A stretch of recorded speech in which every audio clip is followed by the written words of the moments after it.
Good afternoon, and thank you for joining us today.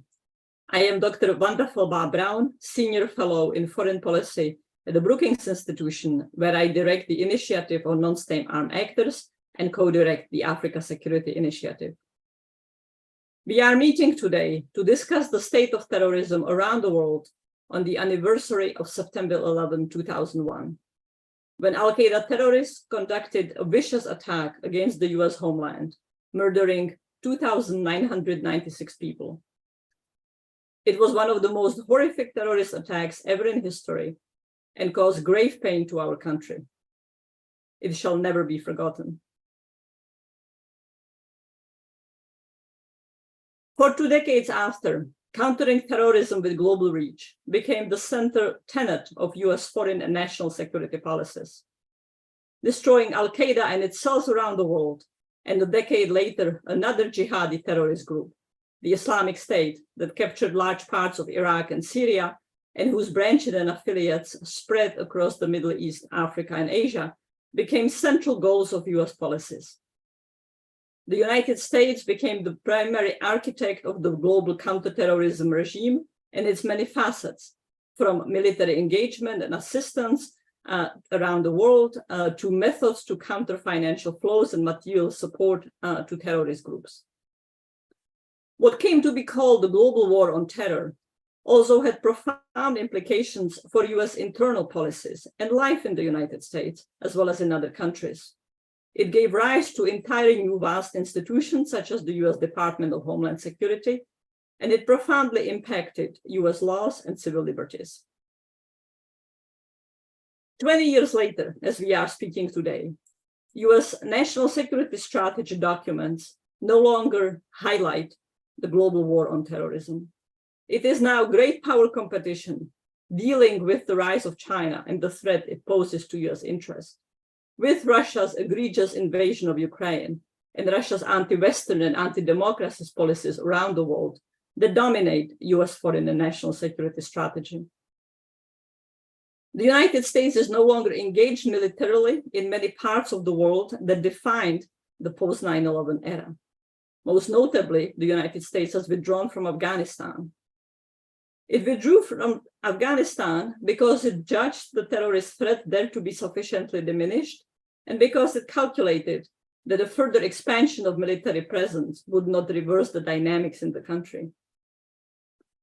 In other countries, Western counterterrorism presence ended because the ruling regime no longer welcomed Western support. Most notably, this has been the case in Mali, where the junta asked French troops to leave and recently UN forces to leave. New counterterrorism actors, such as the Russian private military company, the Wagner Group, began offering themselves and an alternative vision of counterterrorism across Africa and the Middle East. In this radically different policy context, where are we today, in fact, with the state of terrorism around the world? To discuss those issues, I am honored today to be joined by a panel of highly distinguished experts, scholars and policymakers whose ideas profoundly inform policies. They include Dr. Bruce Hoffman, Dr. Jonathan Schroden, Dr. Vera Mironova, Dr. Joseph Siegel, and Dr. Trisha Bacon. I will introduce each of them further before they speak. And let me start with Dr. Hoffman. I can think hardly of a more knowledgeable person to start our conversation.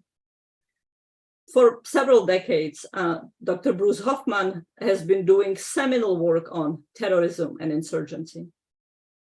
He is a professor at Georgetown University's War School of Foreign Service, where he also was the director of both its Center for Jewish Civilization and Security Studies Masters of Arts degree program. He's currently, in addition to being professor at Georgetown, also the Shelby Callum and Catherine W. Davis Senior Fellow for Counterterrorism and Homeland Security at the Council on Foreign Relations, and the George H. Gilmore Senior Fellow at the U.S. Military Academy's Combating Terrorism Center. Bruce is the author of many groundbreaking books on terrorism. I don't have the opportunity to list all of them, simply want to mention the award-winning Anonymous Soldiers and Bruce's forthcoming book, which perhaps might be already out, co-authored with Jacob Ware, God, Guns, and Sedition, Far-Right Terrorism in America. Bruce, the scope and arc of your work is a perfect encapsulation of how terrorism and counterterrorism have been evolving across several decades, and where focus has shifted and methods has changed and threats have changed. Now, let me turn to you. What is the threat of terrorism against our homeland like today, 22 years after 9/11? Is jihadi terrorism still a significant issue? Or are far-right terrorism, and I note here that you use the term far-right terrorism, not simply extremism, in the title of your book, a distinction that carries significant policy implications, the more important threat? Where are we today? Right. Well, Vonda, first, thank you for organizing this really brilliant panel that's going to cover all the dimensions of the threat. So I need to say very much about the Salafi jihadi threat. It's still with us. Just 2 weeks ago, the FBI in Philadelphia arrested a 17-year-old who had been radicalized by one of al-Qaeda's Central Asian affiliates based in Syria, but also that operates out of Afghanistan. And there have been new threats today from al-Qaeda. So I don't think those threats have gone, but that underscores, I think, how different and challenging the situation is today. 20 years ago, arguably, or certainly 22 years ago, we faced basically one enemy in a limited amount of geographical space. Today, we face a multiplicity of enemies, not just the al-Qaeda movement, but ISIS, but also their franchises and branches, from North Africa to South Asia and from the Caucasus down to Southern Africa. But the biggest change for me is that our threats are no longer only foreign. They're in fact domestic. And certainly this has preoccupied American law enforcement and to an extent intelligence capabilities over the past, really the past 5 or 6 years. But of course, the revival of violent far-right extremism, at least, really commenced with the election of President Barack Obama, the first African-American elected president of the United States. To assess the threat today, let me emphasize, it comes from the far left as well as the far right. I mean, I'm counting at least 8 significant far left militia groups. Now, that's something that I wouldn't have said a few years ago. I mean, we normally associate militia groups with violent far right extremists. So they're on both sides. But first, let's go to the numbers. FBI Director Christopher Wray in 2019 said that, 2019, reported that the FBI was conducting 850 domestic terrorism investigations, which was a record number. Well, that number had doubled by 2020, and it was more than triple last year. So the FBI has been very active. They categorize domestic extremism into 3 buckets. REMVs, racially, ethnically motivated violent extremists, AGVs, anti-government violent extremists, and both those categories can be on the left as well as the right, as well as the remaining grab bag, incels, militant, ecological terrorists, animal rights activists who commit violence, militant opponents of anti-abortion. But the majority of terrorist incidents is certainly emanating from violent far-right extremists. One problem is we have no domestic terrorism statute. So to dig deeper into the granularity of who's behind or who are the main sources of those investigations, we have to rely on non-governmental organizations like the Anti-Defamation League that has been following violent extremism in the United States for over a century. They report that in 2022, there were 12 incidents that resulted in 25 homicides. All of them were committed by violent far-right extremists, and 95% of those were white supremacists. And this is a pattern that the ADL has monitored since 2012. In essence, 75% of all the politically motivated homicides in the United States, which is to say terrorism, although we don't call it that, at least legally, were perpetrated by violent far-right extremists. And of that 75%, roughly 3/4 were perpetrated by white supremacists. So it's very clear where the threat's coming from. Why has the threat emerged so forcefully today? In essence, these groups embraced an accelerationist strategy where they believe the system is so corrupt and so rotten that only armed violence can succeed in creating the chaos and disorder that will ultimately lead to a revolution.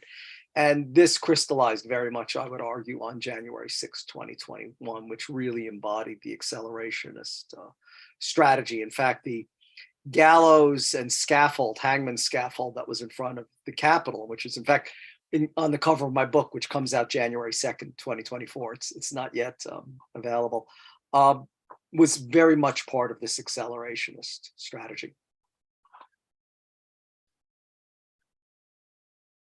Well, thank you very much for those excellent and sobering comments, Bruce. I look forward to coming back to you to speak about the label terrorism. When should we be applying it domestically, and what are the implications? But let me now turn to Dr. Jonathan Schroden.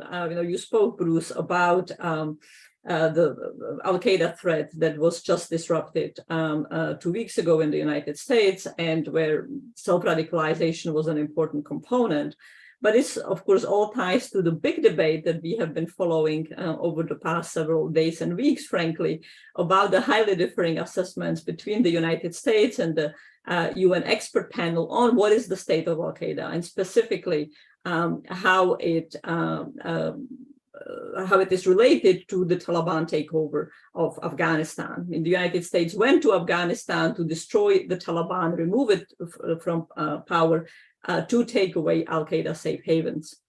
22 years later, the Taliban is firmly in power, and there is a big debate as to what does this mean for al-Qaeda? How much is al-Qaeda taking advantage of it? Al-Qaeda is not the only terrorist group in that space.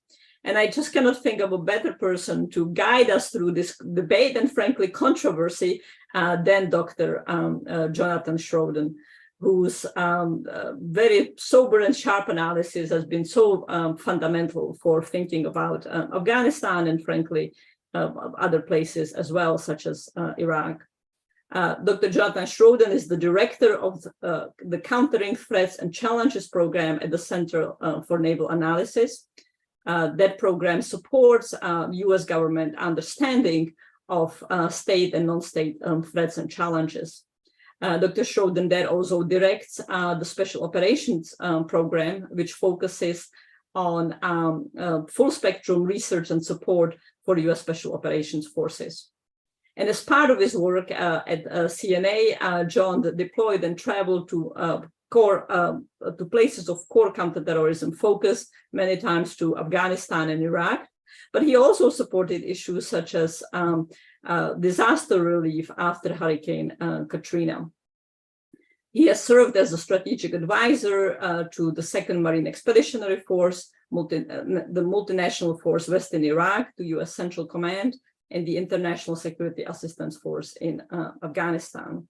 Among John's recent latest work is directing an assessment of the global information war between Russia and Ukraine. And I also believe that I can give away that John is writing a book on Afghanistan that we are all very keen to read and see. John, where are we today in Afghanistan? What's happening with the terrorism picture there? How much of a threat this is for the homeland? What's the state of al-Qaeda and other groups? Yeah, thank you, Vanda, for that introduction and for inviting me to join. I mean, this is really a phenomenal panel. I'm honored to be amongst the folks speaking today. So thank you for that. As you said, I mean, right, the AFPAC region remains, I think, wave top, right, remains an incredibly complicated region when it comes to international terrorism. There's still 20 foreign terrorist organizations, designated FTOs operating in the region. I know that some people have become tired of that talking point. It was overused by some U.S. military commanders, perhaps, but it nonetheless remains true. There are still 20 designated groups in this area. It is still a very dangerous region when it comes to international terrorism. I obviously can't speak about all 20 of those groups in this amount of time, so I'm going to focus here on 4: al-Qaida, the Islamic State Khorasan province, which is the regional affiliate of ISIS in the region, the Pakistani Taliban or TTP, and the East Turkestan Islamic Movement or ETIM. Those are really the four groups that get the most attention these days. And obviously in the 4 minutes that I have remaining in my opening remarks, I'm going to only touch on wave tops of those four groups. And obviously we can unpack a lot more detail in the Q&A. So let me start with al-Qaida. Your intro, Vanda, I think hit the nail on the head, right? There's a lot of disagreement these days between the United Nations and between the US especially on what is the nature of al-Qaida in Afghanistan. You have these UN reports that have said there are some tens, maybe 50 core al-Qaida members in Afghanistan. If you add their families and supporting members, maybe it's several hundred, maybe as many as 2,000, right on the top end of the estimates. And they say things like, the group is operating covertly, establishing training camps, they may be moving senior members there, but overall biding its time in an era of strategic patience while the Taliban are providing them top cover. That's kind of the UN's take. The US take is al-Qaida in Afghanistan is basically done. There's very little activity taking place. There's been no named successor to al-Zawahiri after the US killed him just over a year ago. The presumed successor, Saif al-Adil, is still under house arrest or some form of monitoring in Iran. And al-Qaida is not a major threat to the US homeland or really even to countries in the region anytime soon. So that's a pretty far disparity between those two assessments that the UN and the US have promulgated over the last 3 or 4 months. Where does the truth lie? As usual, when it comes to intel assessments, there's probably elements of both of those assessments that are true. But reconciling them, I think, is a really important thing that needs to occur in the months to come. The one point of agreement I will say that does exist is that the relationship between al-Qaida and the Taliban remains strong. The Taliban have not disavowed al-Qaida. There is evidence that there are still strong relational links between the two groups.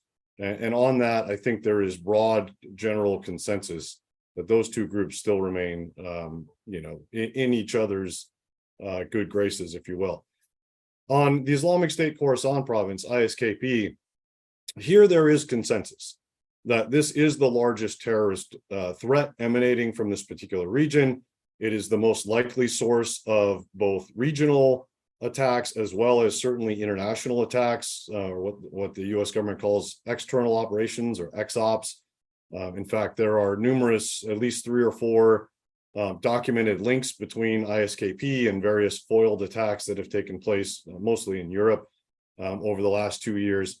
So it is the most dangerous threat. Everyone agrees on that.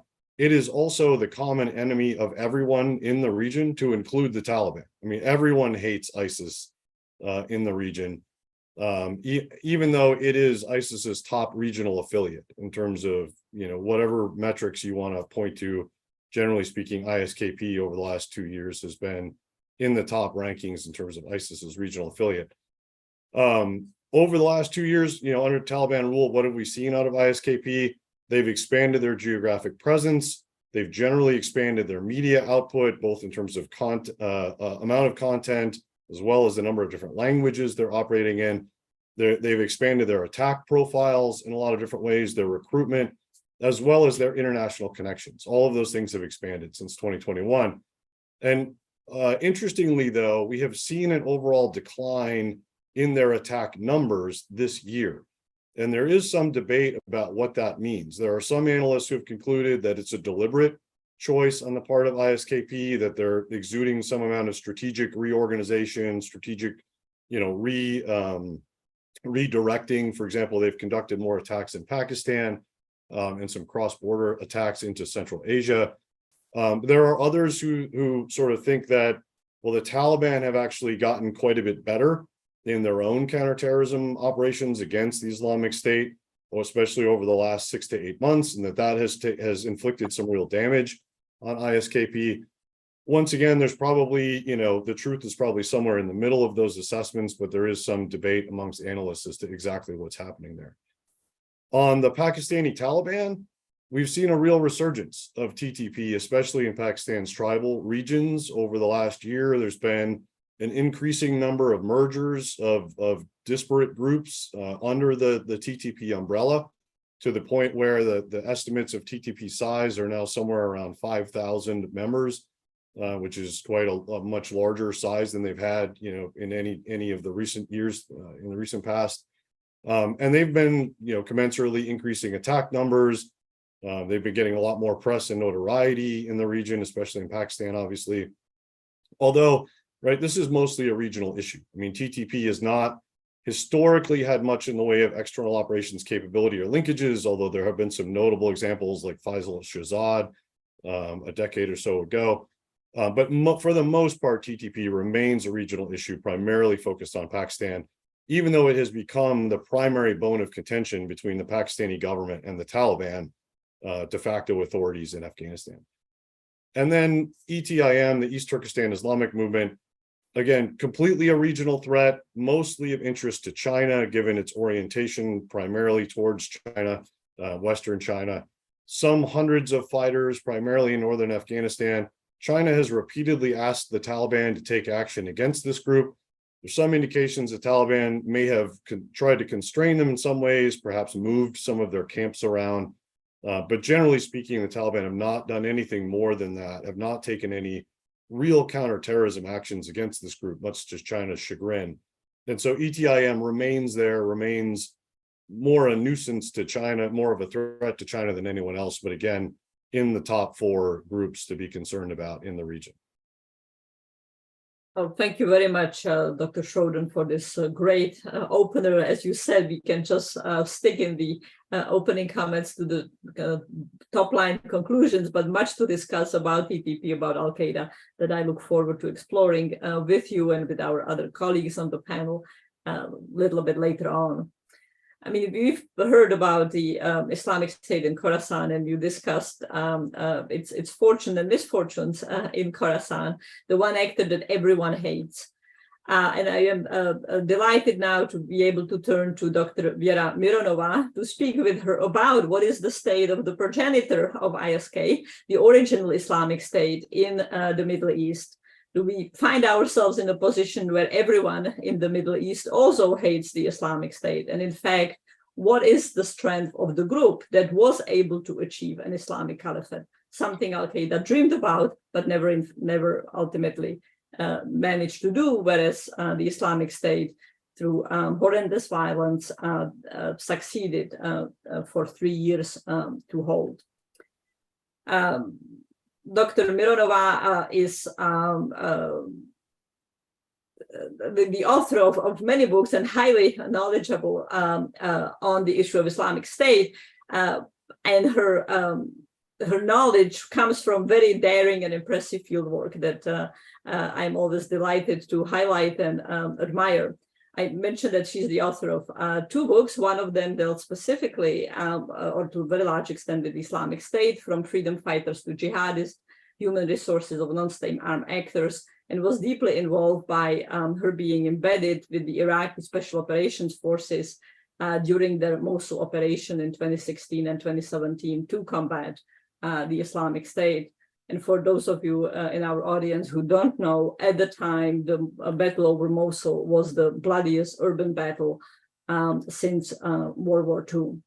Vera also has a new book out that, just like Bruce's, captures the shifting spectrum or the expanding spectrum of the threat that non-state armed actors and terrorists specifically pose, including the challenge of right-wing extremism. Vera's new book is Criminals, Nazis, and Islamists, Competition for Power in Former Soviet Union Prisons. So Vera, once again, as we are speaking today on the anniversary of 9/11, we find ourselves in a similar controversy about ISIS in the Middle East, as is the controversy about al-Qaeda in Afghanistan. I was last in Iraq in February and March, and the bottom line analysis I kept hearing regularly from not all actors, but most actors, was that ISIS is much weakened, has a very limited ability to mount anything other than local attacks. They might be fairly frequent, but they are very small, very limited.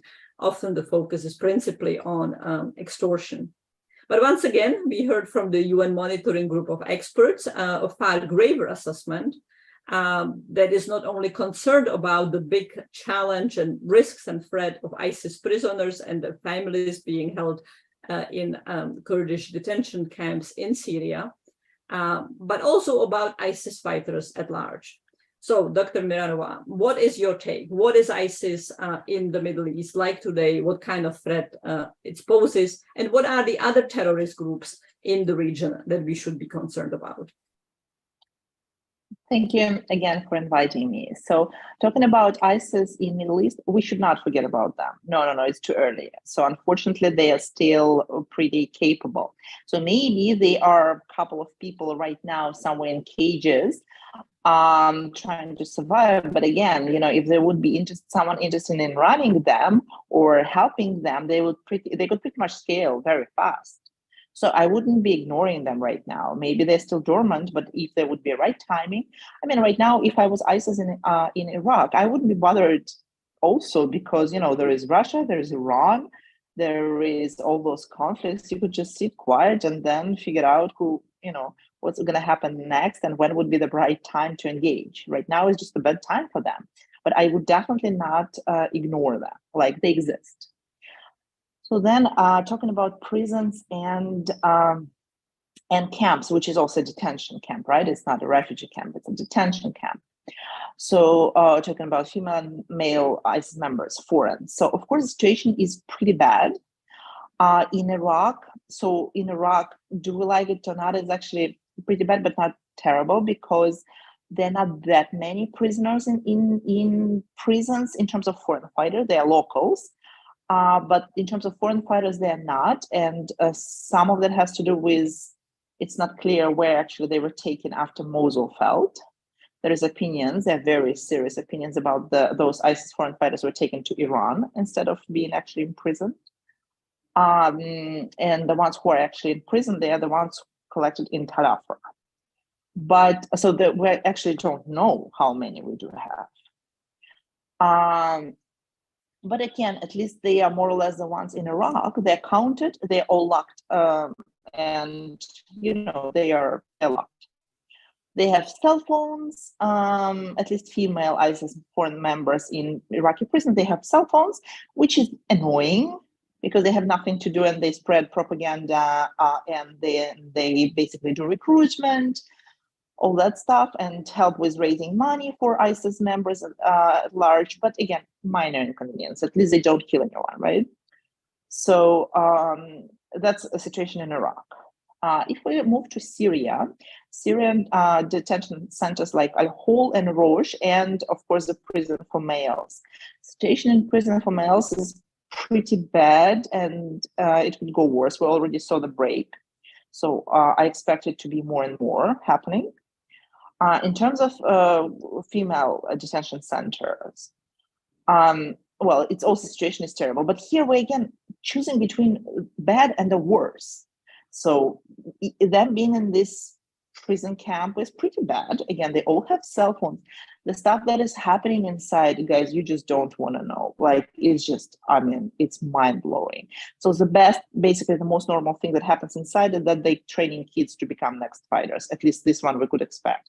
What is going on in terms of other things, it's not even comprehensible.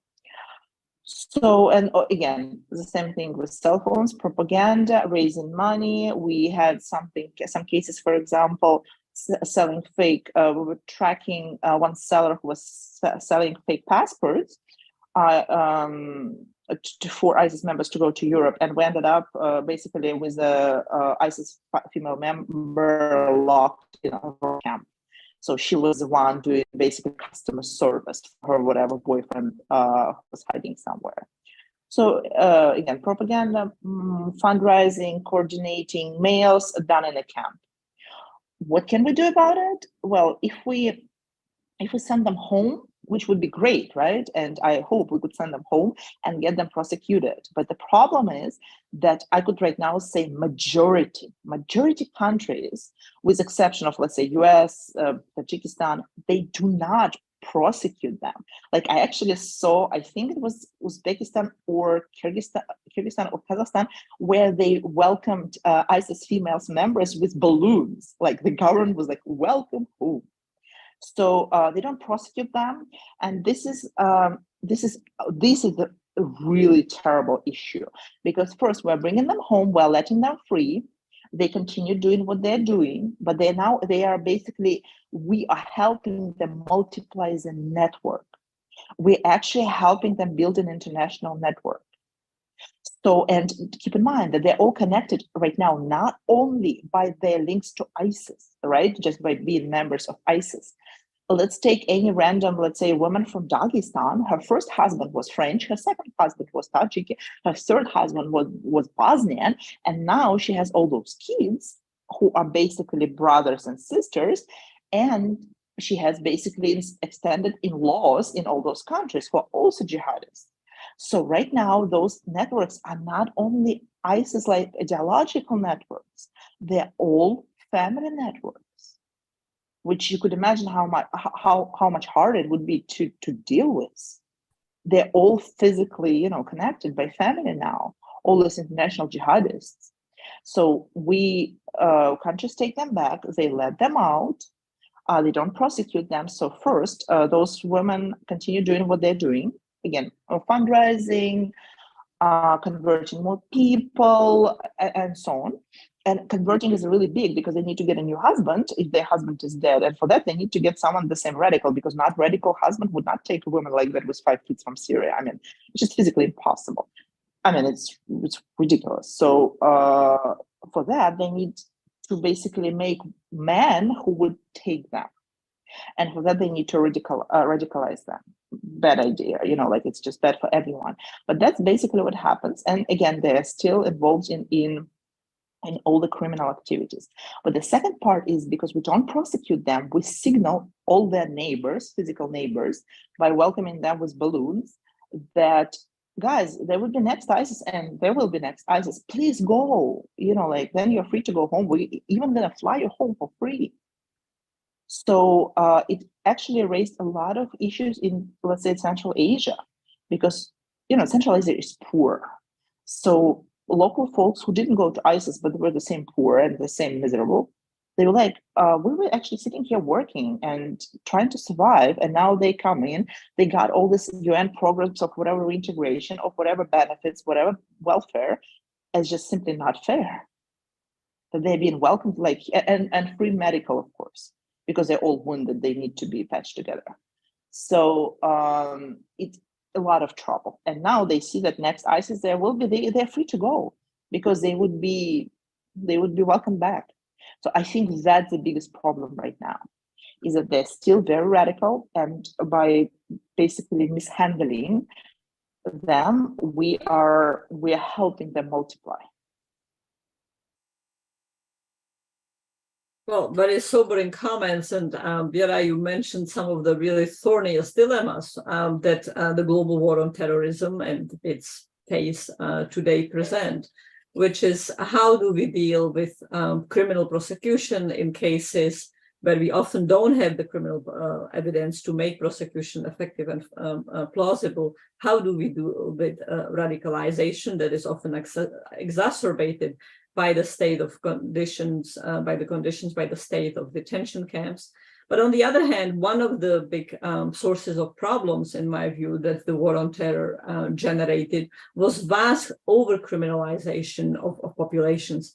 This is something acutely felt in Africa, for example, but also in the Middle East, in places like Iraq, where simply living under the umbrella, under the forced umbrella of groups like al-Shabaab or Boko Haram, Islamic State in West Africa province, or the Islamic State, generated at minimum a perception of being a terrorist, but often an actual terrorist liability, simply by being forced to pay taxes or perform conditions perform work, perform services for the Islamic groups. And if you didn't perform those services, you would be killed.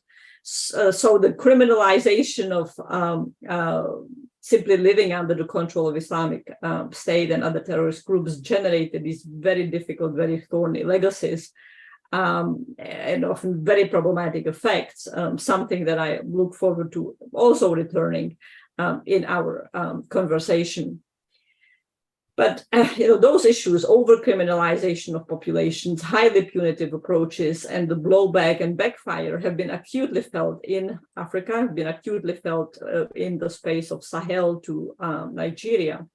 And it is that part of the world that today generate some of the most intense threats, some of the most potent and active terrorist activity.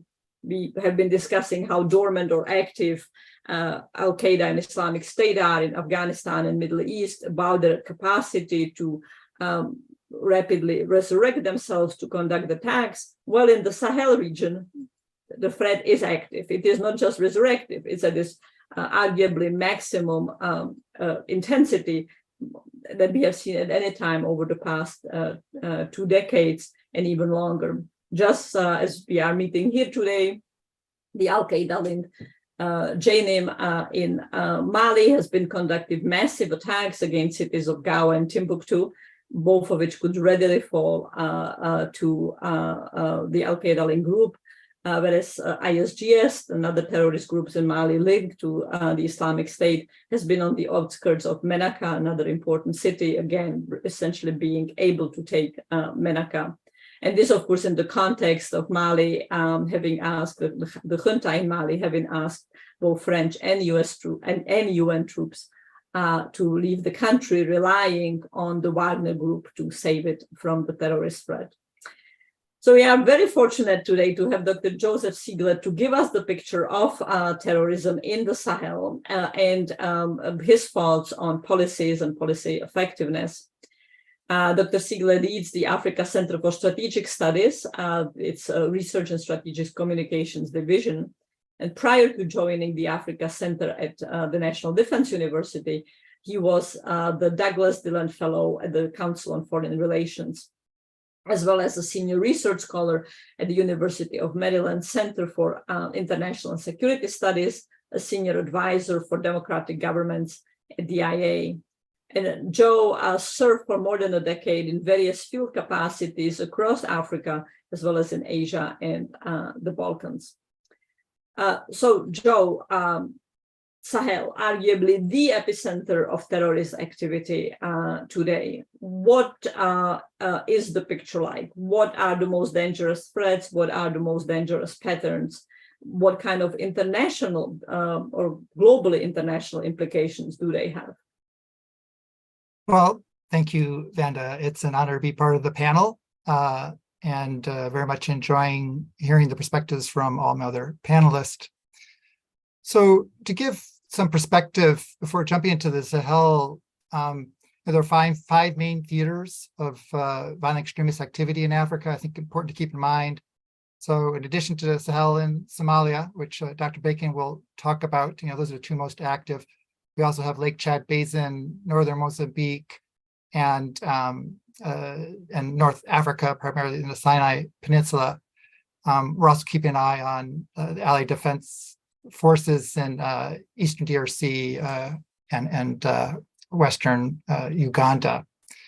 But as you rightly say, the Sahel has been the region that we've seen the most escalation of violent extremism in recent years.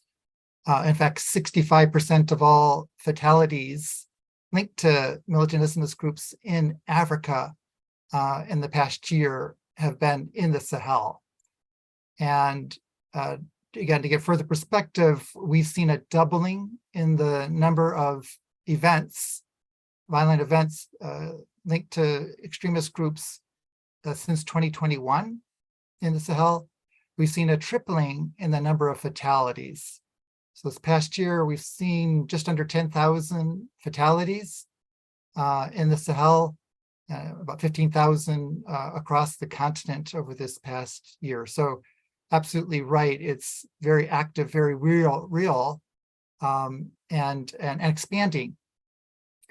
This time period over the last couple of years coincides with the seizing of power of military juntas in primarily Mali and Burkina Faso, where most of the activity is concentrated.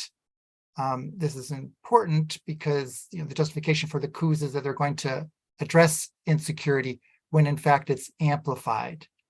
And the juntas in both Mali and Burkina Faso have been linked to spikes in human rights abuses. We've seen escalations in violence against civilians during this time period. And meanwhile, they've alienated all the other security partners that were engaged in trying to help stabilize the region. This includes neighboring countries under the G5 Sahel. As you mentioned, they're pushing out the UN forces, MINUSMA.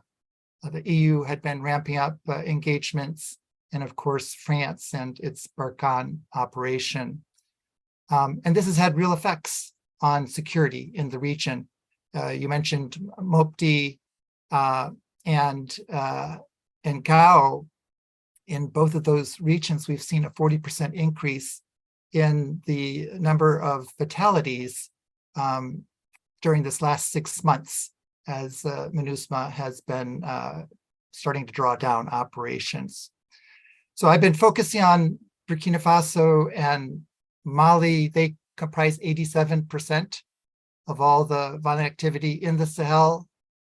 And I think it's most accurate to think of these as insurgencies, violent extremist insurgencies, rather than one-off terrorist type of activities. There's some 6 to 8 militant Islamist groups that are involved in this activity. They have ostensible links to al-Qaida and ISIS. Well, these are largely locally run, locally managed, locally financed and operationalized groups on the ground. And they're involved in a whole host of activities, battles, laying IEDs, violence against civilians, and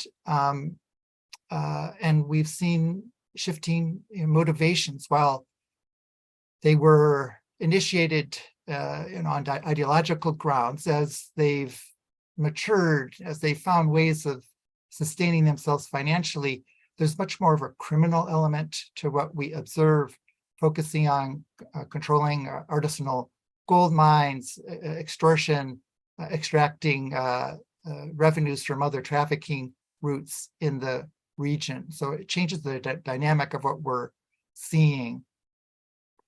I think the other key element I would want to leave with is that from a security threat, these groups, with their escalation, they've been increasingly taking more territory. Today in Burkina Faso, estimates are that the militant Islamist groups control about 50% of the territory. In Mali, it's about 40%, and they're increasingly controlling key arteries that are and getting closer to the capitals in the respective countries. So, I think it's a very real possibility that not only some of these cities, but the states themselves could collapse. So, that raises sort of what are the regional and international implications. And I would highlight a couple. First is that we're already seeing spillover of these threats in coastal West Africa, primarily in Benin and Togo. Just in the past year, there's been an 8-fold increase in the number of violent incidents in these neighboring countries. So now, this past year, there's 250 fatalities in these previously stable areas. I mentioned the potential collapse of Mali and Burkina Faso. These territories are equivalent to really 2.5 times the size of Afghanistan. And so if they were to fall, while for the most part, the extremist activity has been locally based, it could create a haven for more international jihadist activity to set up shop and be a threat not just to the broader region, but internationally. We've already seen some 3 million people forcibly displaced from Burkina Faso and Mali. These are creating strains on the region and increasingly on Europe. And so that problem could only escalate. And then finally, you mentioned the role of Wagner and Russia. And I think this adds another layer of complication. It's often presented that they are another security force. I think that's a misnomer. What Wagner is there to do is help prop up those military juntas, because that provides it some geostrategic leverage in the region. Russia is not investing in these countries. It's not trying to stabilize these countries. What it's trying to do is to displace the West and in the process enhance its own geostrategic posture. It's been very active with disinformation, trying to prop up the juntas and promote anti-Western, anti-UN, anti-democracy narratives. Wagner has been involved in a lot of the human rights abuses. There's some 320 different human rights incidents that Wagner is linked to, along with the militaries that they are supporting. And so I think the bottom line is that Wagner is a destabilizing force. It's not a stabilizing force, with the recognition that they aren't the ones who are going to have to pick up the pieces. So let me leave it at that, and happy to pick up more as we get into the question and answers. Thank you. Well, thank you very much, Dr. Siegler, for both the very comprehensive and very sobering picture, but also for your comments about Wagner, which I wholeheartedly agree with. And I would also just posit that not only is Wagner not focused on counterterrorism per se, often just focused on the economic activities and the role as a Praetorian Guard of regimes in power, but Wagner is also, Wagner and Russia by extension, are also selling a very different vision of counterterrorism that replicates the Soviet experience in Afghanistan and Russia's experience in Chechnya, centering on scorched earth policing, brutalizing local populations, so they are driven away and no longer able to support or at least forcibly support under coercion the militant group. So very different vision of counterterrorism, not just a failing one. In December of last year, the Africa Security Initiative and the Initiative on Non-State Armed Actors, I held an event on Eastern Africa. And I made a comment at the time that we are seeing two arcs of insecurity in Africa, one being the Sahel Northern Africa that we just spoke about with Joe, but the other being the East, not just the Horn with the wars in Ethiopia and the persistent Shabab threat, but spanning all the way through Tanzania, particularly southern Tanzania, to Mozambique. And when the Taliban took over Afghanistan in the summer of 2021, there was tremendous concern in Eastern Africa that we would see a similar al-Shabaab takeover of Somalia. And it was also the time where the al-Shabaab in Mozambique, an ISIS-linked group not linked to the al-Shabaab in Somalia, was spreading. But since then, we have been in a very different place. Last summer, we saw the rise of anti-Shabaab militias in Somalia. We have seen a new government launching several anti-Shabaab offensives. And Mozambique is a place where regional forces of SADC and separately of Rwanda have managed to do what Wagner didn't, beat back al-Shabaab, not defeat, but beat back. So with that, I am absolutely delighted to turn to Dr. Tricia Bacon, an associate professor at the American University School of Public Affairs, to discuss with us what is the state of al-Shabaab, what is the state of terrorism in the Horn and in Africa's East. And how much are we, in fact, in a better place than we have been a year ago, 3 years ago, 5 years ago? Dr. Bacon directs the Policy Anti-Terrorism Hub at American University. And she comes with tremendous wealth of experience from the analytical community and the policy world. Before joining the faculty of the American University, Dr. Bacon worked on counterterrorism issues for over 10 years at the Department of State, including in the Bureau of Intelligence and Research, the Bureau of Counterterrorism, and the Bureau of Diplomatic Security, and her work received numerous accolades. Moreover, Trisha has also studied some of the core policies that define the counterterrorism approach, including issues such as decapitation, targeting the leadership, and reflected on the success, effectiveness, and challenges of these policies in two terrific books, Terror in Transition, Leadership and Succession in Terrorist Organization, that came out last year, and an earlier book, Why Terrorist Organizations Form International Alliances. Trisha, over to you. Is East Africa one place that we should be optimistic about? Well, thank you, Vonda, very much for convening this panel. Thank you to Brookings. It really is a pleasure to be here and hear all the great insights from different parts of the world. And I think you're right that a year ago, the picture looked pretty promising, right? We had a fairly new government elected in Somalia, led by President Hassan Sheikh, that came in committed to countering al-Shabaab. And then there were these series of local uprisings against the group in central Somalia, and the Somali army was able to piggyback on these local uprisings. It received support from international partners and was able to roll back Shabaab's territory significantly. And some of these were areas that Shabaab had controlled for the better part of a decade. And Somalia is also unusual in that it's a place that the US is fairly active on the counterterrorism mission. It is an area where we do still have a military role and a military presence. And so there was simultaneously an effort to freeze bank accounts and squeeze al-Shabaab's finances, especially its ability to tax in Mogadishu. And the group was struggling to conduct larger scale attacks at the time. And so the government was speaking very optimistically about this next phase of operations to clear out the group and its strongholds in the south. And it essentially promised a military defeat of the organization in a matter of months, as the African Union forces were drawing down and transitioning authority and responsibility to the Somali forces. And in this sort of euphoria of the situation last year, the government portrayed negotiations as essentially something it would do once the group was defeated. And unfortunately, a year later, the momentum has really stalled, and there's been backsliding and basically all of the fronts that I just talked about. There's increasing frustration with the Hassan Sheikh government. There's persistent allegations of corruption and nepotism.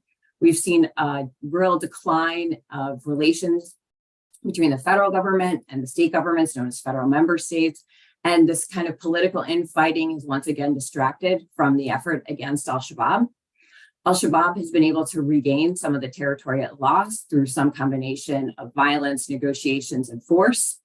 And in areas where the government has maintained control, it hasn't been able to show a dividend to the population. These are areas where we've seen an increase in instability as feuds and sort of local rivalries that al-Shabaab had suppressed then rear their head again. And of course, al-Shabaab is trying to create instability in those areas to essentially show that the government is not a better provider of security than the group. And al-Shabaab has been able to inflict pretty significant losses on the Somali forces in ambushes and battles and attacks. And it's clear that the Somalis don't have sufficient forces to hold the areas that it's cleared, let alone do so and launch a new offensive at the same time. And there's been more and more questions about the Somali forces' ability to take the lead on security as the African Union forces are still drawing down. And the plan for the offensive that was being touted last year looks increasingly shaky. It was going to rely on Ethiopian forces, which of course is a very triggering, sort of galvanizing cause in Somalia. And there hasn't been local uprisings in southern Somalia the way that there have been in central Somalia. There wasn't any momentum gained further south in the areas that the group is at its strongest. We saw the group adapt to the financial pressure. Some of the bank accounts that were frozen appear not to have had any assets in them when they were frozen. And the group has really redoubled its ability to extort and quote unquote tax businesses in southern Somalia and appears to be financially stable again. And at this point, the government is still promising a military defeat of the organization in a matter of months. And rather than sounding optimistic, that now sounds kind of naive and fanciful. And the government really missed a window to start negotiations from a position of strength last year and is now once again in a stalemate. And so in some ways, there was so much optimism last year, but this year feels like the Groundhog Day of many years we've seen in the past in Somalia. Al-Shabaab has outlasted the pressure. It still remains a very sophisticated and unified organization. It is part insurgent group, part terrorist organization, part shadow government, part mafia, and it's equally effective essentially at all of those different parts. And in Somalia, Shabaab is essentially greater than the sum of its parts, while its adversaries are consistently less. So it is an existential threat in Somalia still today. And it's worth reminding everyone that it's not just a Somali problem. This is an organization that conducted increasing attacks in Kenya over the summer and has been able to do a large-scale attack in Kenya every couple of years, with the most recent ones being in 2019 and 2020, creating concern that another is on the horizon. Last year, conducted a major assault on Ethiopia along the border. And while this is a Somali-centric and to some degree regional threat, it's also worth reminding ourselves that this is an organization that sent an operative to Southeast Asia to get flight training. And it's also an organization that managed to detonate a laptop explosive device on a plane. So it is a group that is a potent threat in the region. It's an existential threat in Somalia, and it's regained a position of relative strength. It's adaptable, it's resilient, and it's good at capitalizing on its adversaries' missteps and weaknesses. And I think, unfortunately, today, al-Shabaab is one of the strongest, if not the strongest, jihadist organization operating in the world. So much for my looking for a spot of optimism, perhaps beyond Mozambique. But I'm not surprised, Trisha, by what you said. And I'm also not surprised to see the Groundhog Day come back in Somalia with very many of the issues that we saw repeatedly over the past 2 decades. But frankly, a Groundhog Day or an issue that has been challenged in very many of these counterterrorism contexts. The problem with creating effective holding forces, generating them at a sufficiently robust scale, but also having their behavior or the behavior of militias linked to them to be ultimately less pernicious and generate less instability than the insurgents, terrorist forces themselves do, is an issue that we have seen in Afghanistan, Pakistan, we have seen across the Sahel, Nigeria, in various parts of the Middle East. The unreliability and challenges of the presumed partners that often end up being bogged down in parochial politics among themselves and focus on exclusionary rent-seeking, exclusionary extraction of resources for one's cliques, and divert their attention from the counterterrorism picture, something that was so characteristic of the Afghan Republic and at the core of its demise, and it is certainly true about counterterrorism efforts in northern Nigeria, as well as other security issues in southern Nigeria across the Sahel. The surprising but consistently shown resilience of terrorist groups that come under pressure, and the elusiveness and almost frequent failure to take financial resources away, the limitations of taking away money through anti-money laundering approaches, through targeting the financial banking sector through material support clauses. Perhaps the one place where it might have worked was with al-Qaida core in the immediate years after 9/11, but taking the money away has been the siren song that doesn't seem to have worked in any other context. So I know Somalia is an epicenter of many of the challenges and problems, and ultimately the almost unsurmountable obstacles to having counterterrorism efforts succeed that have plagued the past 2 decades and that are going to be a major challenge. I will turn to each of our very distinguished and superbly knowledgeable factors for their very quick thoughts on what are some of the core policy recommendations as we go ahead, whether policy recommendations for combating terrorism broadly or specific to particular areas. But before I do that, I want to remind our viewers that you can continue submitting questions. We have already received questions in advance, and I continue receiving them as the event is unfolding. If you want to submit questions, do so via emails to events@brookings.edu, or you can also do it on Twitter using the hashtag State of Terrorism. And we will have plenty of time to take your questions and to discuss them. Before that, one more round of thoughts from our panelists. Bruce, let me start with you. What are the top line, the most important counterterrorism prescriptions you would make today?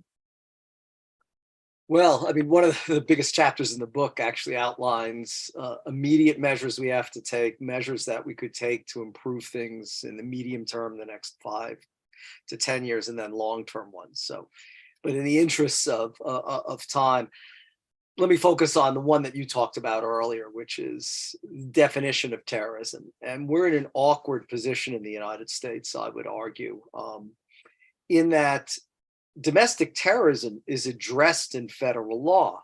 U.S. Code 18 U.S.C. 2331, Section 5 defines domestic terrorism as the unlawful use of force and violence against persons or property to intimidate or coerce a government or the civilian population in the furtherance of political or social objectives. I mean, in my view, and I've argued this since January 6th, 2021, what happened that day conforms to terrorism. The problem is in US law, there are no chargeable offenses for domestic terrorism. Instead, we rely on, homicide charges, using anabolic steroids or narcotics and possessing firearms, arson, vandalism, kidnapping. And we have this awkward situation where we don't use the term terrorist, but think about it. I mean, there's many things over the past 2 decades since the 9/11 attacks I could have never imagined would occur, including the fact that the Taliban would reconquer Afghanistan. But putting that aside, one of the main things is some of our closest allies have designated designated groups based in the United States as foreign terrorist organizations. Canada has identified 5 groups and 1 individual that are designated as foreign terrorists, and the UK and Australia have each indicated 1. So, I mean, we have a problem that we refuse to address. We don't call it terrorism, but I think this leads to profound disparities and inequities in sentencing. For example, the average person in the United States convicted of providing material support, which doesn't mean killing, shooting, blowing up things, but providing support, recruitment, radicalization, raising money for terrorist groups, is 13.5 years. 2 members of a group known as the Base, which is designated by Canada and Australia and the United Kingdom as a terrorist organization, who were arrested in 2021. Even with the terrorism enhancement statutes available to judges, receive sentences of 9 years. Makes no sense. I mean, these people were charged with plotting to cripple roads and attack power plants in the United States as part of what I described earlier, this accelerationist strategy to cause a white uprising. They were accused of assassinating elected representatives, killing police officers, and overthrowing the US government.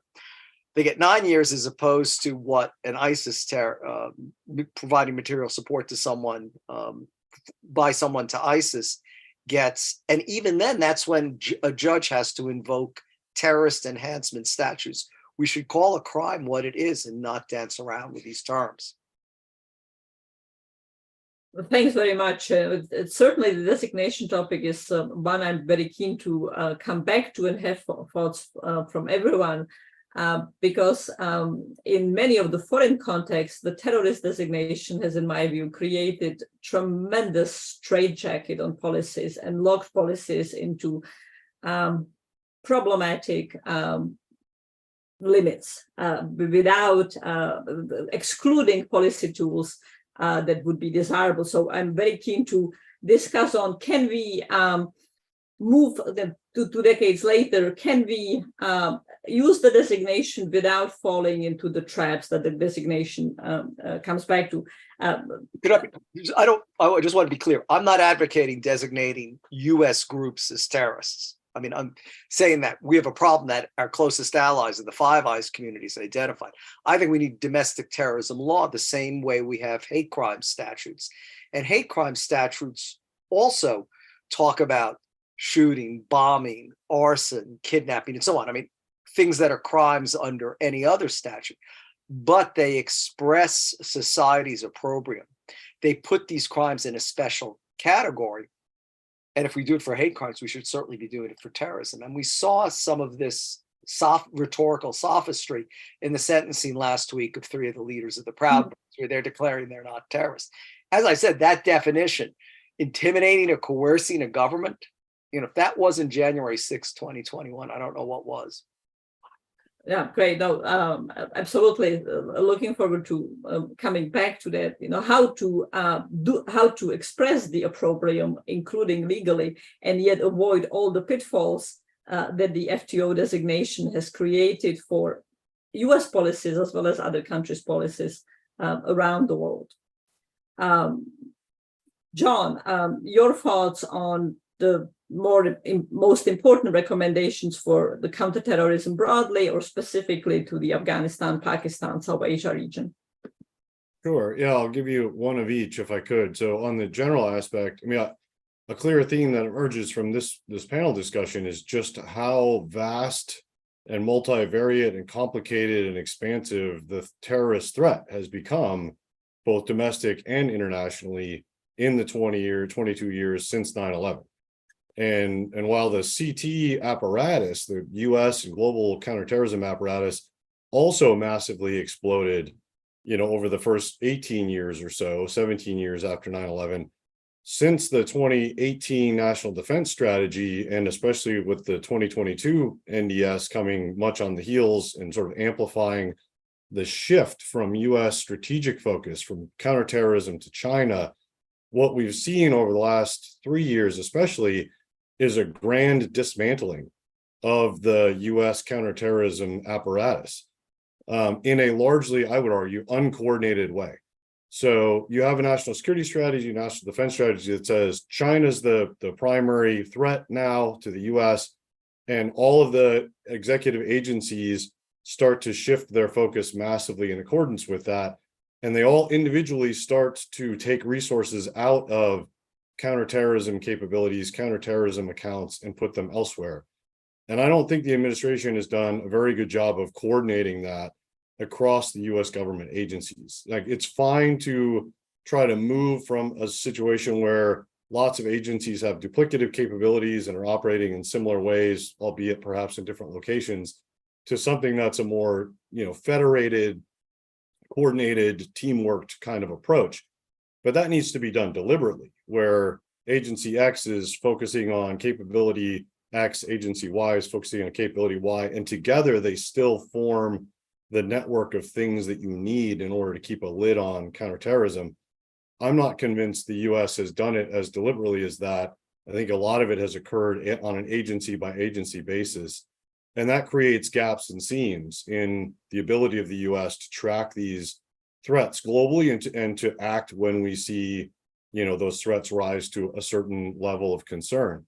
So that's sort of one thing on generally, I think the US government needs to do a much better job of looking at what is its counterterrorism set of capabilities. What is that insurance policy that we need to have? How much does that need to cost? And how much, what does that need to look like? To be clear, there is an insurance policy that has to be paid by the US government effectively in perpetuity, or as far out as we can see at this point, to keep the terrorism threat at a certain level that we find acceptable. And we just have to bake that in to our strategic calculus. I'm not convinced we have yet sort of wrapped our mind around or fully accepted that that's, you know, what the next 40 to 50 years are likely to contain. On a specific to AFPAC region, there's so much disparity amongst the various regional actors and the groups, et cetera, that I find it helpful to look for commonalities as a place to start. I come back to the one commonality, which is everyone in the region hates the ISIS Khorasan province, to include the Taliban. And there is a global coalition to, you know, against Daesh, right? There is this coalition of 86 partners that was created to fight ISIS, mostly in Iraq and Syria, but continues to exist. I wonder if there's space to create some kind of regional forum for a regional approach, or at least regional information, if not intelligence sharing, amongst interested parties to combat ISKP in a more holistic way. And I would suggest that the Taliban should be allowed to be a partner in that as well, with the express, sentiment, statement, et cetera, that inclusion in that kind of partnership does not imply recognition or diplomatic status or any of the things that the Taliban might be seeking as a government, as a quasi state. But nonetheless, they have an interest in countering ISIS. So does everyone else in the region. There's something there that could potentially be built on, and I'd like to see the US try to do that. A very interesting idea, certainly one that will be very controversial with many to suggest that the Taliban were included in any such forum, and regardless of the rhetoric of recognition or not, certainly it's something that the Taliban would exploit in its effort to say that they are de facto, if not de jure, recognized. But as you said, John, they have been the principal anti-ISK actor with significant effort dedicated for their own self-interest, obviously, against it. And, of course, you spoke about the grand dismantling of the US counterterrorism apparatus, a very powerful phrase. I agree very much with your assessment that that's indeed what we are seeing in very many domains. And that also generates incentives for other countries to be engaging in similar grand dismantling, especially if they are not facing the immediate threat like countries in the Sahel, for example. The terrorism issue in the Middle East is a tricky one. It is frequently used by governments as an excuse not to be engaging in other policies, other security policies, social policies, and yet the threat is there. What is your top recommendation or top set of recommendations on how to deal with terrorism in Syria, Iraq, the Middle East broadly?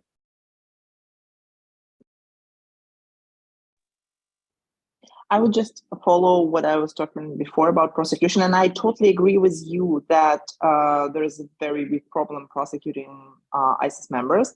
I faced it myself working for UNITAD, but we should try to find a middle ground. So, for example, we should not follow ISIS lobby and portray them as victims, like, again, waiting for them with balloons, with ISIS foreign fighters coming home, with balloons. So, and plus, we heard a lot of statements from ISIS females in that whole, a lot of, the internet is spammed by their addresses, they play to home countries to take them. But my spam folder is full of threats coming from ISIS female in Al-Hol camp. But the question is why I never, ever heard anyone from Al-Hol camp doing a video statement apologizing to Iraqi or Syrian community. Not even once. Not any female, not any male, no one, never. So that's very, very strange, I find. Plus, also, we shouldn't forget about prosecution that in many countries, for example, in former Soviet Union, ISIS males, they just paid $15,000, $20,000 to the court, and not only their file was clean, like they were let out, but also they were clean. So their passport was returned and they're free to travel now. So I interviewed, I think, like 10, 15 males ISIS members who openly said that they paid in a court, so they're free to go. So I think the more, for example, UN should look at that more carefully about who is being taken home and how they've been, at least, if they investigated, at least we know what they did. And for example, Uzbekistan just literally gave a blank amnesty. They didn't say we couldn't, prosecute them. They said everyone who comes home gets amnesty. And there are women we know who had slaves. So I think there should be more oversight by, for example, UN on how countries are prosecuting ISIS members. Well, this is certainly an issue that has also come up very much in the context of defectors. And again, how one moves away from the highly problematic over-criminalization to also not just indeed giving blank amnesties and to building in accountability, recognizing victims' rights, but also not perpetuating the sense that one can literally engage in murder or terrorist murder and then be appointed the Minister of Religious Affairs.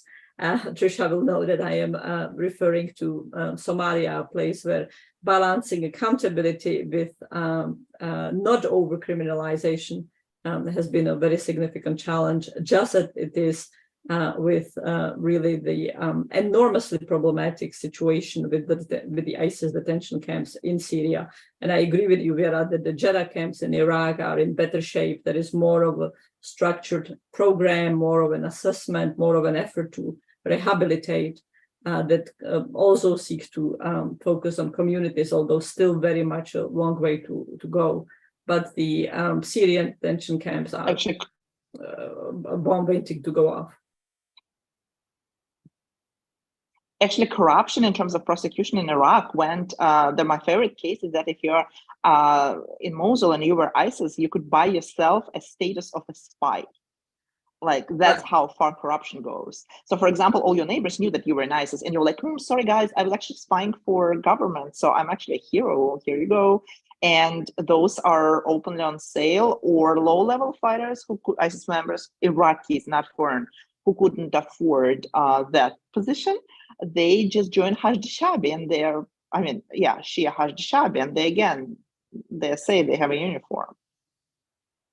No, absolutely. The issue of corruption in both the assessments that are conducted in the defectors camp or in the detention camps, but also within in the judicial system are enormous, both accusing any Sunni of being ISIS member to claim his property or family properties, as many of the PMF Shabi forces did, or vice versa, buying oneself a blank ticket out. Joe, you have perhaps some of the toughest area for recommendation because the Sahel is so hot.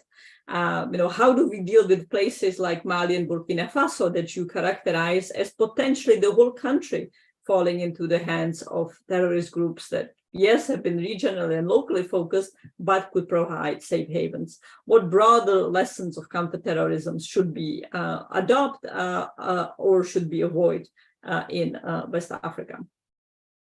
Yeah, thanks, Vanda. Well, I think that's where I would start. I think anything I propose, it's going to be hard, but I think the outcome or the trajectory we're on is going to be worse. And so I do think we need to think more creatively and proactively about what's going to, what we can do, and to realize it's trying to react to the fall of either of these countries is going to be much harder than trying to engage and try to stabilize where we're at. So I think that's the first takeaway. I think the second reality is that neither of these countries are going to be able to stabilize the situations on their own. The insecurity, the level of momentum of the extremist groups has grown to such an extent that you're going to need some sort of regional engagement to help stabilize, as we saw with SADC in Mozambique at a much earlier stage. And so anything that we, the United States or international community does, I think needs to be done through and with ECOWAS and with the African Union. I think this problem is bigger than ECOWAS. And of course, ECOWAS is currently in a fraught situation vis-a-vis the military juntas. Nonetheless, it remains the essential regional body for trying to come up with a regional stabilization effort in Mali and Burkina Faso. I think too, we need to realize that security is more than just supporting security forces. And as I mentioned in my remarks, military governments have not been very effective. So we need a more broad-based government that can be more inclusive, can engage and mobilize more domestic support, can build a broader coalition. Indeed, the history of counterinsurgency, successful counterinsurgency, shows the importance of having some sort of legitimate government that's going to be investing in people, can build trust, can be helping to pursue population-centric strategies.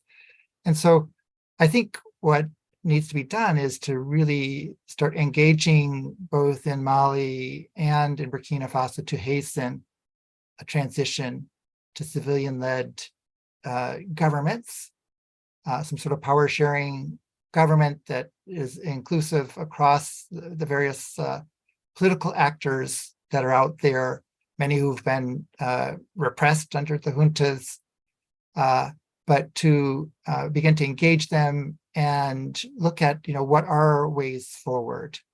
And I think, through those dialogues with the juntas, to, put it, starkly for them that, engaging in a transition now is going to be far better for you than waiting for the situation to collapse.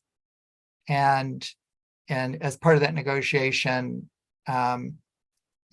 retaining intact the military structures and institutions, but finding exit strategies for the junta leaders in these countries is what we should be doing.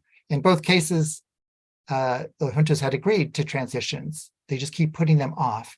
So I think we really need to hold their feet to the fire, and this is and stop looking at this as just national level security, a national security issue, and recognize it's a regional international issue, and try to move it forward that way. And with that in place, you have a much better basis than to engage regional actors, international actors. The EU was ramping up engagement in the Sahel prior to the coups. They're going to be integral to moving this forward. Can rebuild coalitions with the Tuareg, who the juntas have alienated, and they're going to be critical for stabilization in the north of Mali in particular. So a whole host of things that can be done, but I would put that forward for us to think about. Well, of course, how to hold the junta's feet to the fire and to make them execute on the promise to transition power is the real challenge. And certainly countries like the United States are not willing and are going to be willing in any foreseeable future to put military forces behind any such threat. And as ECOWAS, I think, find itself even in a real challenge to deliver on its threat to reverse the power takeover by the junta in Niger. So go ahead. Yeah, I would say, military force is one tool, but I think there's more that can be done on the political, economic side. These regimes, these juntas are reeling, and their only lifeline has been with Wagner, but the Russians are not putting resources in, and so I think there is a space to engage. And looking at ways that the juntas and these military actors can reimagine their relationships with the region and with the international community. A very interesting thought. Perhaps a very interesting window of opportunity that might close quite rapidly. Certainly, the junta's sense that they can shop among new friends, namely Russia and China, has been a very and their ability, frankly, to withstand Western sanctions has been a crucial part of their calculations. Just to preface, on September 21st, the Initiative of Non-State Armed Actors is holding an event on the future of the Wagner Group in Africa. What has it accomplished? What has it perpetrated? And what kind of replacement structures and restructuring we are seeing. So Joe's thoughts here on seizing the moment of opportunity will be something very important to reflect for us as we speak on that panel about the future of Wagner in Africa and the Middle East. Trisha, last policy recommendations before I go to questions from the audience to you. How do we finally in Somalia escape the Groundhog Day? How are we going to get beyond the problems of militias becoming as much of a problem or more than al-Shabaab, the holding forces never materializing, the benefits to communities in the form of build never coming up, and venal and parochial politics sapping the political focus? I think you just laid out an impossible equation, right? I think the things that have to be done to really change the trajectory of the conflict in Somalia are things like equal investment in stabilization and negotiations as there is in military action. But I don't think there's an appetite for that in this environment. There is no Wagner in Somalia, right? This is not a site of great power competition. This is sort of a residual CT effort that is probably pretty fragile. I don't think there's a ton of appetite for risk. And so, the US is still involved in Somalia, but there isn't an appetite to do much more. And so I don't think that the sort of circumstances are right to really change the environment, which makes, I think, the squandering of the opportunities last year particularly painful. There is not going to be more donor appetite to fund African Union or other kinds of peacekeeping forces. I mean, if anything, the resources and trajectory are attention are going to decline. And so I think we're in a pretty difficult situation in Somalia in terms of how the trajectory of the conflict overall. And I guess so I don't have a policy recommendation that I could make that would actually be feasible in this environment that would really genuinely change the situation. And I do just think it's worth kind of wrapping up by pointing out something that I think we all know, but maybe don't necessarily communicate, which is to remember how resilient these jihadist organizations are, right? We've declared victory over the Taliban in 2001 and the Islamic State in Iraq in 2009, 2010, the Pakistani Taliban in 2014, al-Shabaab in 2014, al-Shabaab last year. And these organizations have the ability to resurge. And I think that also injects a note of caution in when we talk about al-Qaida today, that we consistently underestimate the ability of these organizations to resurge, and we declare them as defeated when they've experienced a lot of military losses, for example, but they consistently reemerge again. And, Shabaab is the perfect example of that and why that conflict has been so intractable, but I don't think it's unique to al-Shabaab either. Just one other follow-up with you, Trisha, on the policy recommendations. If we can change the dynamics in Somalia so little and are seeing them again at best stalled or deteriorate, be downgrading again. What about focusing on the regional spillover? Should we be doing more with the Kenyans? How can we engage the Ethiopians, a country that finally barely came out of the extraordinarily traumatic, brutal civil war in Tigray that killed several 100,000 people, but that is experiencing instability / civil war, or just the cusp of civil war in the Amara region, and where problems could easily intensify very rapidly in Oromia and even Afar. What should we be doing with the Ethiopia? Should we be delinking them from Somalia instead of relying on Ethiopia to be such an important counterterrorism actor there? What about Kenya? I think that there isn't avoiding that the Ethiopians are going to have a persistent interest in the situation in Somalia, even if the African Union forces completely draw down. I would expect Ethiopia to remain an active element, and the Kenyans, because these are both things that threaten their security as well.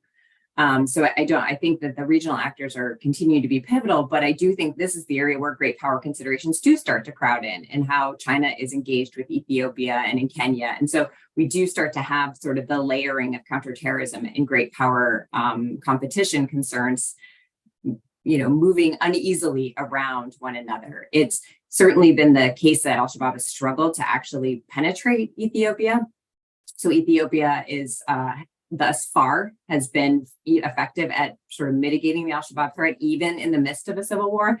But Kenya has continued to be the soft spot for the region in terms of al-Shabaab's ability to recruit, to conduct small scale regular attacks and large scale attacks. So I think that there still is a lot of work to be done in terms of cooperation on this front with the Kenyans. And this has to be an area where the US does maintain its counterterrorism engagement, just like it is in Somalia. Well, terrific. Thank you all enormously for just these brilliant and very comprehensive insights on much of the globe. We haven't been speaking about terrorism in Southeast Asia, a place where terrorism is weaker, perhaps dormant, but certainly hardly completely disappeared, nor have we spoken about terrorism in Latin America, all these are controversial issues, but where nonetheless there is at least recruitment and financing by groups such as Hezbollah, and there are other concerns, whether legitimate or exaggerated at various times. But perhaps we can come to some of these other regions in the Q&A. But I do want to spend the last 30 minutes taking questions from the audience and be respectful of their engagement and their thoughts and interests. So perhaps I'll direct some of the questions to particular speakers. In other case, like with the first question that I will pick from the audience question, I'll ask all of you.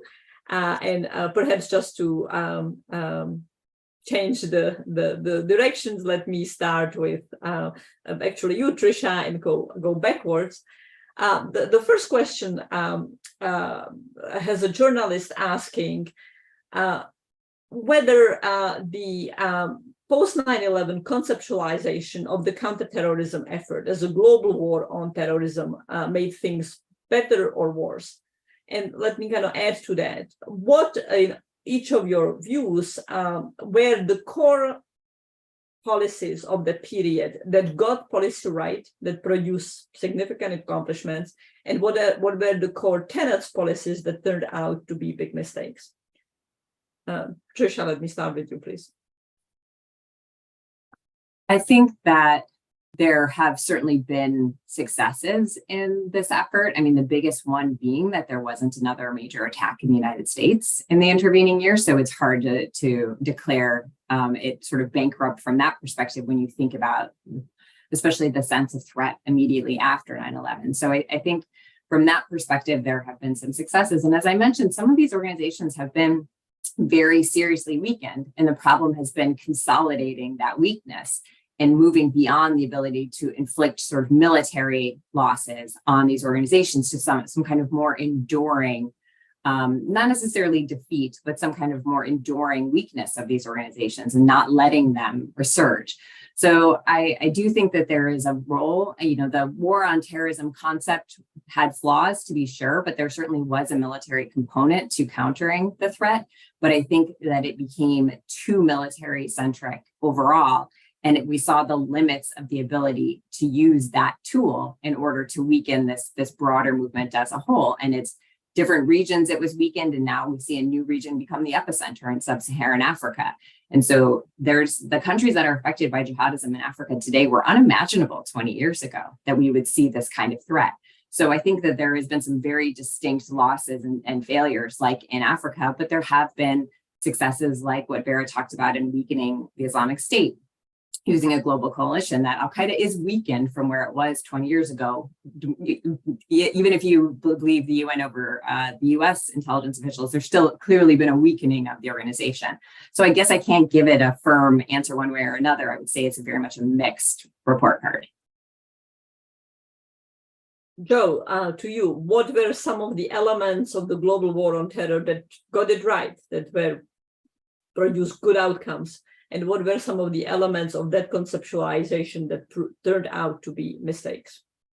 Yeah, well, obviously the question is something we could do a whole nother panel on, but I would just briefly say, I think the conceptualization of terrorism as a monolithic entity is problematic, from a conceptual standpoint, rather than focusing on the individual organizations that were perpetuating terrorism, and that directs a whole set of different types of attacks. In Africa, for example, there are some two dozen different militant Islamist groups, and I think trying to understand how each of them operates is the way that ultimately they're going to be dismantled. That said, by talking and thinking about terrorism coalitions, there has been the anti-ISIS coalition that has brought in, I think up to 100 countries now that are part of the coalition in one way or another. And I think that's important, just to recognize that this is an ongoing challenge. It will require ongoing coordination. I think the last thing I would say in terms of needing to focus on and maybe getting it wrong is, in the end, and as Tricia has made the point, these groups are resilient. And so to defeat them, governments are going to have to also be resilient. And that's going to require investing more in institutions that can sustain that pressure, can sustain better government, can sustain development activities that can hold and reclaim territory. And sometimes the focus on terrorism, we miss that. We're focused too much on the threat rather than how do you actually stabilize these places over the long term. And of course, when we tried stabilizing them, we have run into the issues of parochialism, banality, corruption, perfect comfort on the part of many of our presumed partners to have conflict brewing as long as they still can access resources. I just add my thoughts. I have often suggested that our problem really has not been the terrorists, or our bigger problem has not been the terrorists, but the presumed government partners with whom we have been trying to defeat the terrorists, or for that matter, the militia partners with whom we have been trying to defeat the terrorists. Viera, your thoughts, please. What has worked?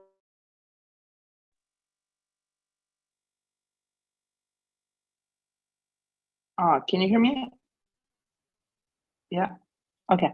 I think it's very hard to say what we got right now, because the environment develops, environment changes, and the groups do catch up. Like Tricia said, that they move now to different areas.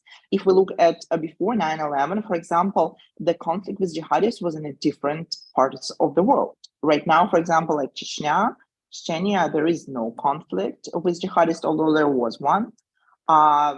Now Chechens moved to other parts of the world to fight.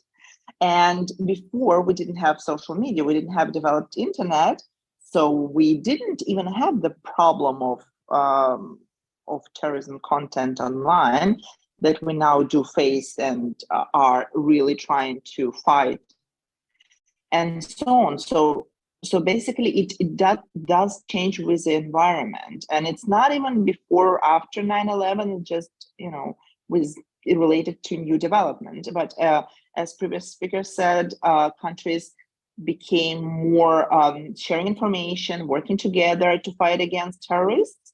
But at the same time, some of the governments, while they are in coalition, they're still not doing their part. And John, please. Yeah, it's all right. So I'll start with what we did right.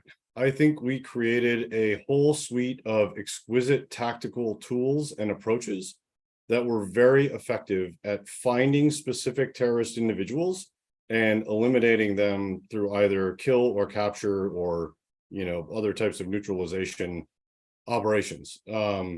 The U.S. Special Operations community, the U.S. intelligence community, combined with a lot of international partners of the same types, as well as State Department, Treasury Department, right? I mean, all of the parts of the U.S. government came together in ways that were unheard of prior to the global war on terror, prior to 9/11, to get after this problem. And they did that with a huge number of tactical successes that were incredibly impressive in some regards. I mean, the bin Laden raid is sort of premier among them, but there are many other examples like that.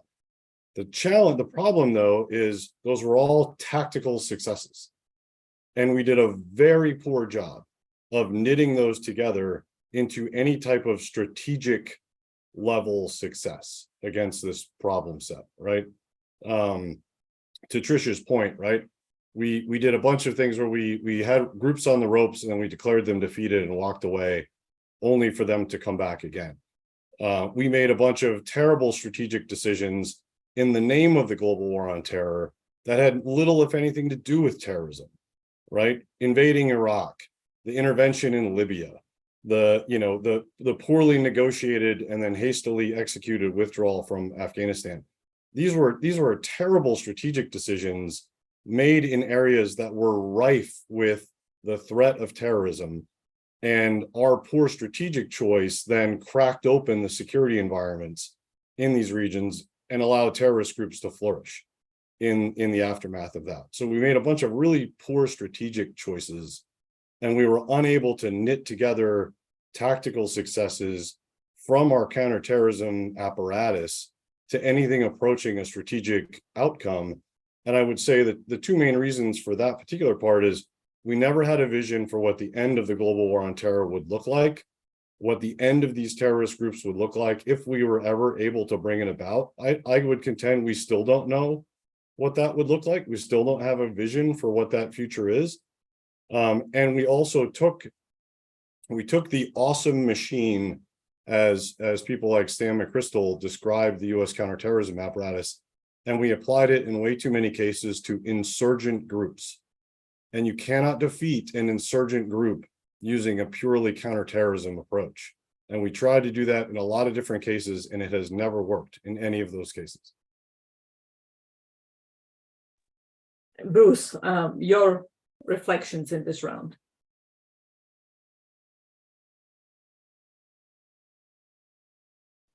Yeah, there I go.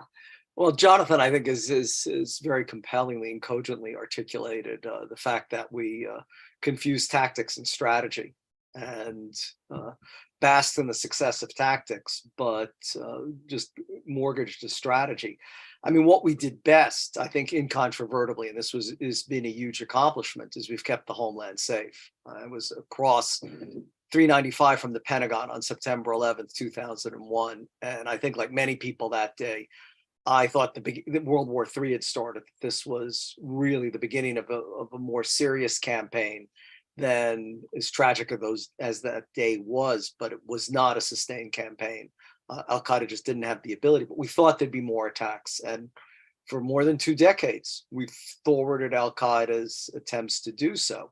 So that's a huge accomplishment. But at the same time, as virtually everyone else has said before me, we've locked ourselves into this unending war. We can say that it's over, and we have said so many times since the withdrawal from Afghanistan. In fact, when you think about it, the 2020 presidential election, the only issue that President Trump and Vice President Biden agreed on was ending the endless wars. But the point is, we haven't ended them. Al-Qaeda can claim credibly to have withstood the most technologically advanced military in the history of mankind. The Taliban is back in power. And as we've heard, throughout the past, nearly 2 hours, very serious terrorist threats exist in many corners of the world. So that's our ultimate failure, just as we've heard. I mean, we were very effective tactically, but we consistently failed to break the cycle of recruitment, radicalization and recruitment, which sustain these movements. And we've never effectively countered the resonance of their message or their narrative. If you allow me to introduce some additional thoughts of mine as I am watching the clock and will not be able to take a lot of the other questions, but want to preserve some, I would highlight 2 areas one area that we have spoken about and one area that we haven't, that come into the bucket of either altogether favors or problems.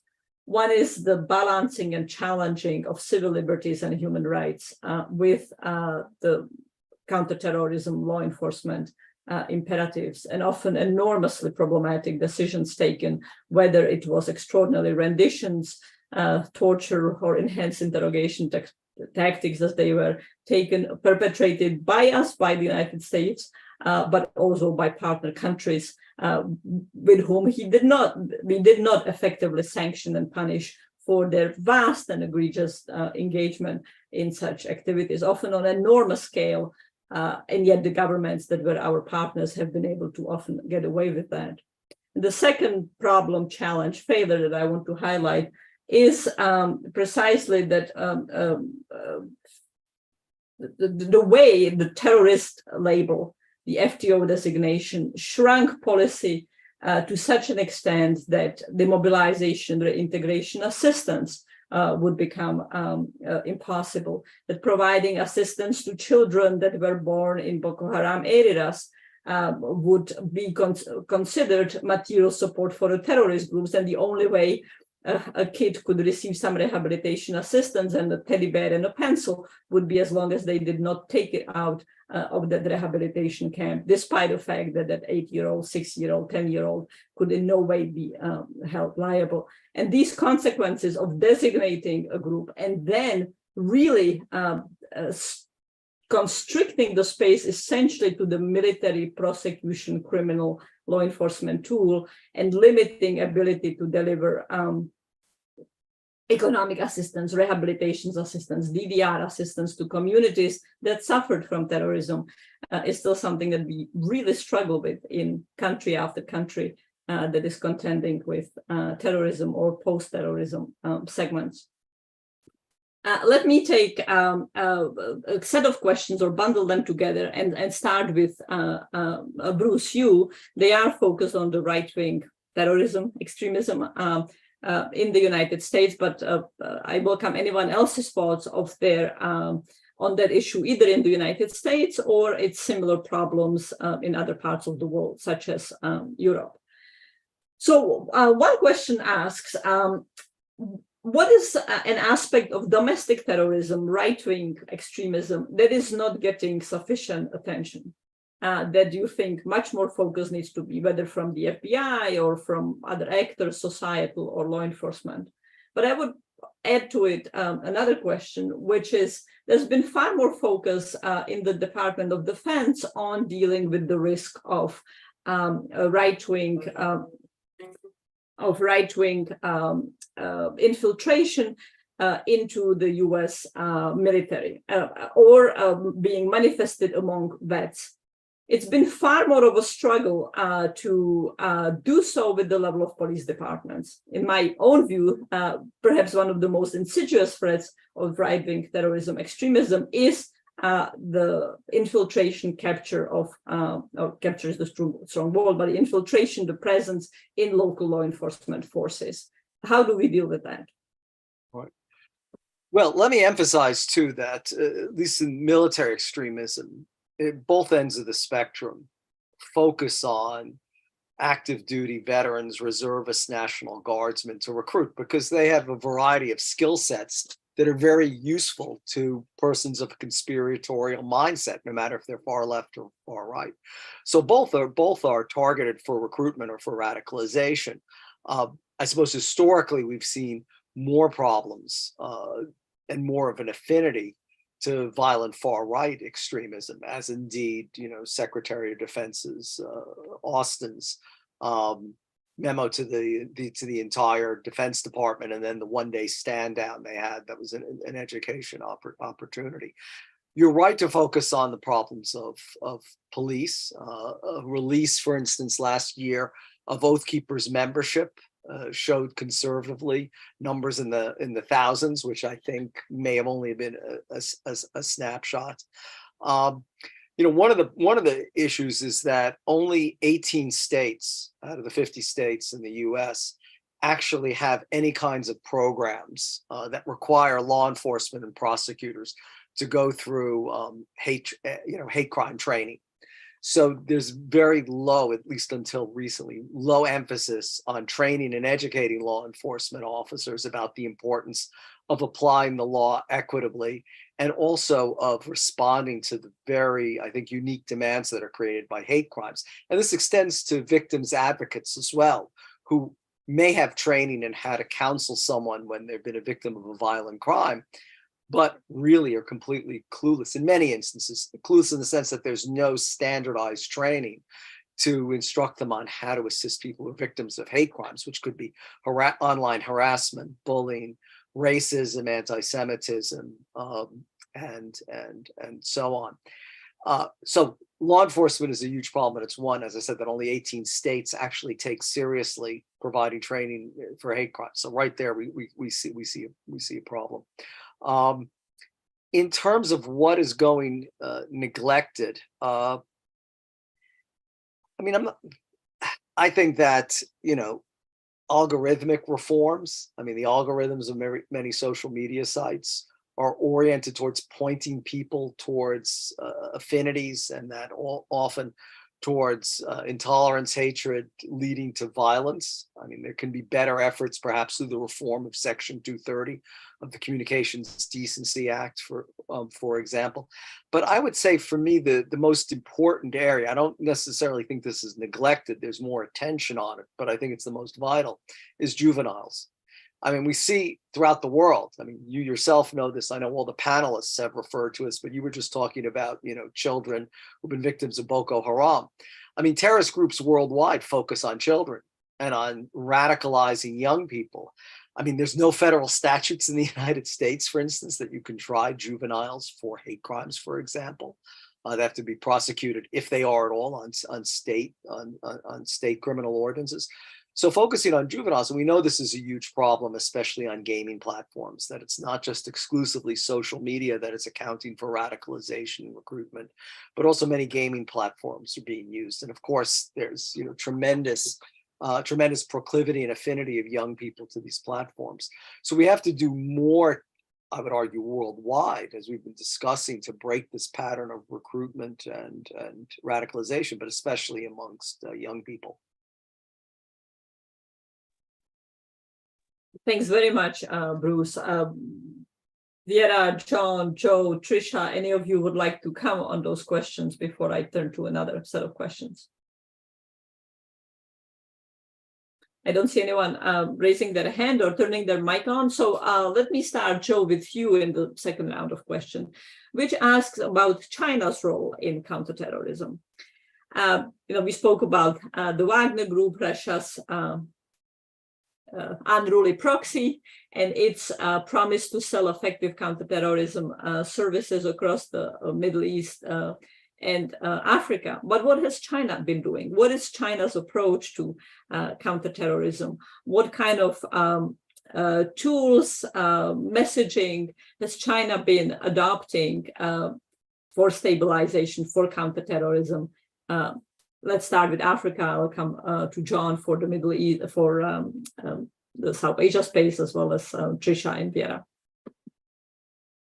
Yeah, well, you know, China has not been a central player on, you know, in the counterterrorism, you know, body of action in Africa.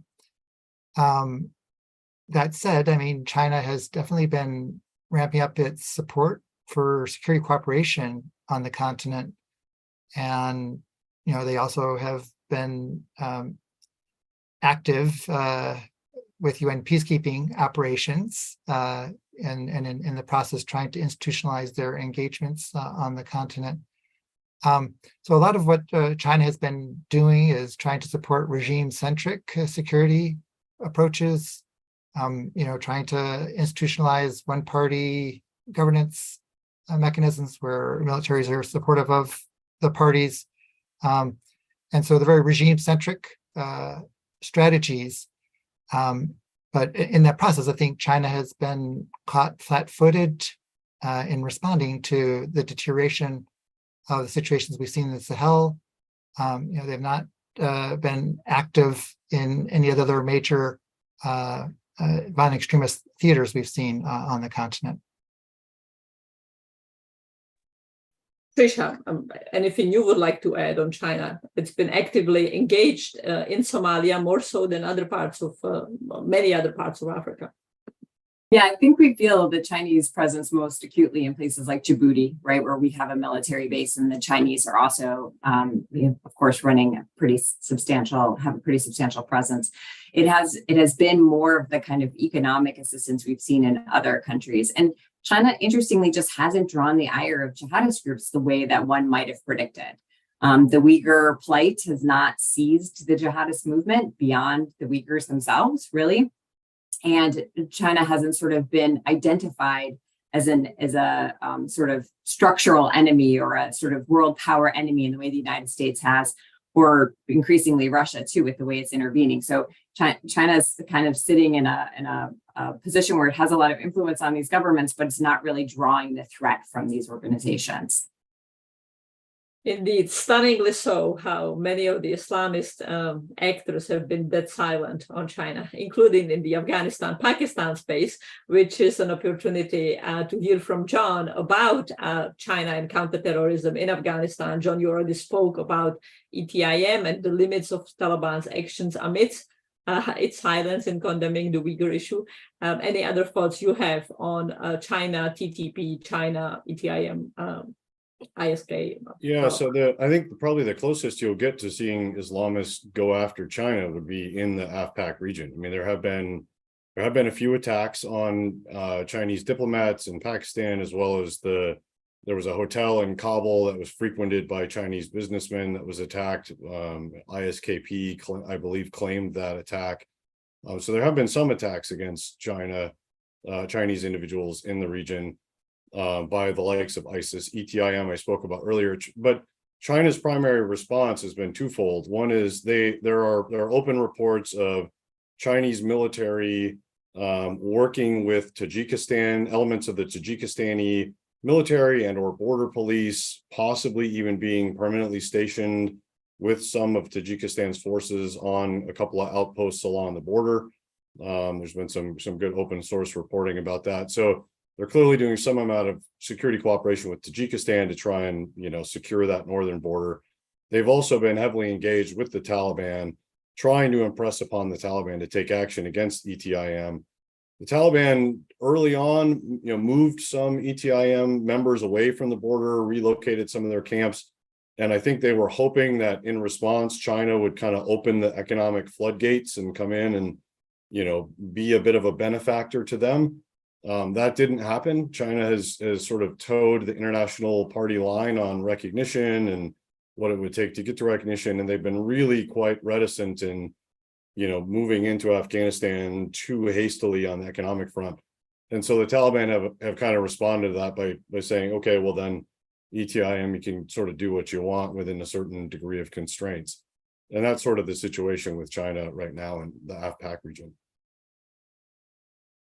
Yeah, what are you seeing about Chinese counterterrorism security assistance activities in the Middle East, if anything? To be fairly honest, I don't see anything. And even I was thinking about it, I don't see a lot of even use of Uyghurs issue in propaganda among the fellows I'm closely watching. For example, Russian speakers or local folks in Iraq and Syria, they just kind of ignored it. And there is also, if we're talking about foreigners, there is kind of an official division that Uyghur issue kind of belongs to al-Qaida.